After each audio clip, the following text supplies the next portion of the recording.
current health tax, to the Gift Act, to the Hate Act. All of these have tentacles of control. The Democratic Congress has taken over our banks, car companies, automobile companies, basically against bankruptcy laws. And you may think the April 15th rally was about taxes. This is much more than taxes. This is a matter of us being pushed to the cliff. So we're about to fall off the cliff and lose our freedom. And the people who are speaking up are not any right wing or left wing. We are the solid majority who has now become the outspoken majority. And the media is not listening, and I'm not talking about the local papers and Fox News and some talk radio. The mainstream media have been sold on the left a long time ago. It just so happens that the U.S. Constitution and the ideology from the left conflict. And basically the Constitution has been manipulated by appointing Supreme Court justices for over 100 years by presidents from the left. And now basically most of us feel what's happening is that they're basically stomping on it and trying to finish it off. So that instead of having a constitution that protects individual and state rights, we have a constitution that protects big government. And basically, when you do have big government, what the problem is, you don't know if collectivism is going to be socialism or communism. You can't have that guarantee, or if it's going to be fascism. I can tell you this, that he is teaming up Obama with the biggest of the corporations. They call it Obamanomics, like General Electric and his advisory board. And he's doing that for the purpose of taking all the products, that use energy, even your toasters, your refrigerators, and taking it from one company and giving it to the other companies which he favors.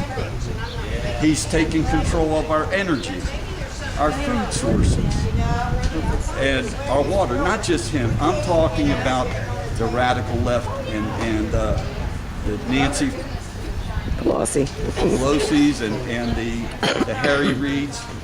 This has been going on a long time. He just stepped into it boldly. The one to finally get so there's a post-America, and he attempted to give our sovereignty away in Copenhagen, and they haven't got there yet. They're just going to try to pass the cap and trade. They're going to try to legalize immigration in order to change the voting pool so that there'll just be Democratic electorates. In other words, there'll only be Democratic congressmen and senators, and also another pool of people they're talking about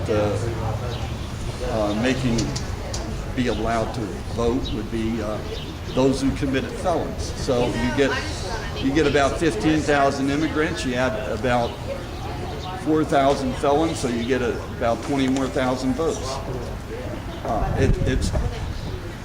It's a crime, and it's basically, the way I feel about it, it's treason against the United States and against the people of the United States. And what do we have right now?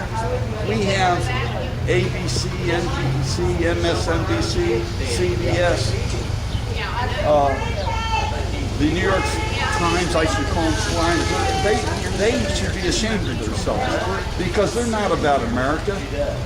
The people who are in these Tea parties all over the country, they're the ones that are about America. We care about America. We fought for America. We worked hard for America in one way or another.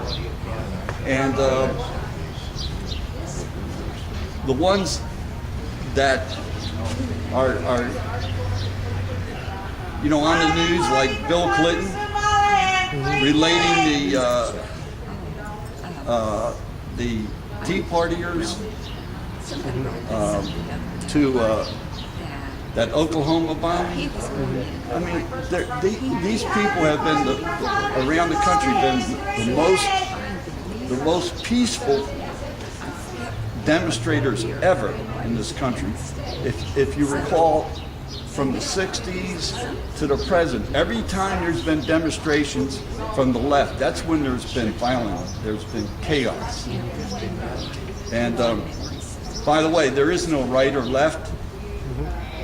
There is a Constitution, and there's the left who's left the Constitution. And that's what people need to know. If the media reads the Constitution, they will know what the Constitution says. If they educate themselves, they're going to learn how the Constitution was manipulated by appointing leftist judges on the Supreme Court, and how basically all the Tea Partiers are trying to do is trying to hang on to what Constitution we have left. And if it's possible, maybe do a Article 5 convention with the states and maybe bring the Constitution back to where it was at one time and redefine things so that the Supreme Court and a Marxist left ideology can't steamroll the Constitution again. So, I guess I said a lot in a little time, but well, hey, was that enough information? Yeah, I appreciate your time, and